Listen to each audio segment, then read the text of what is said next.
സംസ്ഥാന സർക്കാരിന്റെ 4ാം വാർഷിക ആഘോഷങ്ങൾ മാറ്റിവെക്കുന്നുവെന്ന് മുഖ്യമന്ത്രി പിണറായി വിജയൻ. അവശേഷിക്കുന്ന 6 ജില്ലകളിലെ മേളകളിൽ കലാപരിപാടികളിൽ ഉണ്ടാവില്ല. നിലവിൽ മേളകൾ ആരംഭിച്ച ജില്ലകളിൽ എക്സിബിഷൻ മാത്രമാണ് നടക്കുന്നതെന്നും മുഖ്യമന്ത്രി പറഞ്ഞു. ഇന്ത്യ പാക് സംഘർഷങ്ങളുടെ പശ്ചാത്തലത്തിലാണ് മന്ത്രിസഭാ യോഗത്തിൽ തീരുമാനമെടുത്തത്. ഇത്തരമൊരു സാഹചര്യം അയവ് വരുന്ന മട്ടല്ല കാണുന്നത്, കുറച്ചുകൂടി മുറുകി വരുന്ന ഒരു ഘട്ടമായിട്ട് തോന്നുന്നു. അങ്ങനെ ഒരു ഘട്ടത്തിൽ ഞങ്ങൾ ഈ 4ാം വാർഷികാഘോഷ പരിപാടികൾ ഈ ഘട്ടത്തിൽ നടത്തുന്നത് ഔചിത്യപൂർണമാണോ എന്നൊരാലോചന ഇന്ന് ഉച്ചയ്ക്ക് ചേർന്ന മന്ത്രിസഭാ യോഗം നടത്തുകയുണ്ടായി.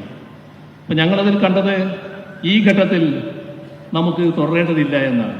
പക്ഷേ ഇന്ന് ഉച്ചക്കെടുത്ത തീരുമാനം അപ്പോൾ പറഞ്ഞാൽ നിങ്ങളെല്ലാവരും പ്രയാസത്തിലാകുമെന്നുള്ളത് കൊണ്ടാണ് ആ ഘട്ടത്തിൽ പറയാതിരുന്നത്. ഇന്നിവിടെ വെച്ച് പറയാമെന്നാണ് കണക്കാക്കിയത്. ഇതിന് ശേഷമുള്ള ഇനി 6 ജില്ലകളിലെ പരിപാടിയുണ്ട്, അത് തൽക്കാലം മാറ്റിവെക്കുകയാണ്. സുനിൽ ഐസക്കുണ്ട് വിവരങ്ങൾ നൽകാനായി. സുനിൽ, മുഖ്യമന്ത്രി എന്താണ് പ്രധാനമായും എടുത്ത് പറയുന്നത്? ഈ സംഘർഷങ്ങളുടെ പശ്ചാത്തലത്തിൽ തന്നെയല്ലേ പരിപാടികളും ആഘോഷങ്ങളുമൊക്കെ മാറ്റാൻ സർക്കാർ തീരുമാനിച്ചത്? മുഖ്യമന്ത്രിയുടെ പരാമർശം എവിടെ വെച്ചായിരുന്നു, എപ്പോഴായിരുന്നു, എന്തായിരുന്നു? അജി, ഇന്ത്യ പാക് സംഘർഷം അനുദിനം രൂക്ഷമാകുന്ന സാഹചര്യത്തിലാണ് സംസ്ഥാന സർക്കാരിന്റെ 4ാം വാർഷികാഘോഷങ്ങൾ പരിപാടികൾ തൽക്കാലത്തേക്ക് മാറ്റിവെക്കാൻ തീരുമാനിച്ചിരിക്കുന്നത്.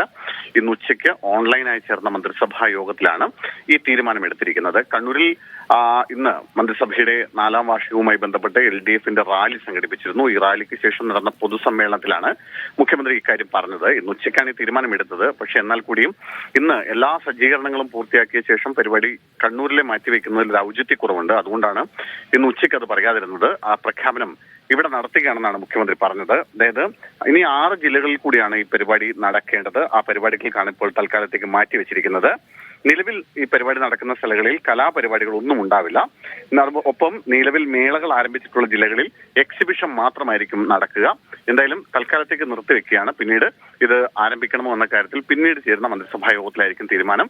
സ്ഥിതിഗതികൾ നിരീക്ഷിച്ച ശേഷമായിരിക്കും ഇക്കാര്യത്തിലൊരു തുടർ നടപടി ഉണ്ടാവുക. ശരി, സുനിൽ ഐസക്കാണ് വിവരങ്ങൾ നൽകിയത്.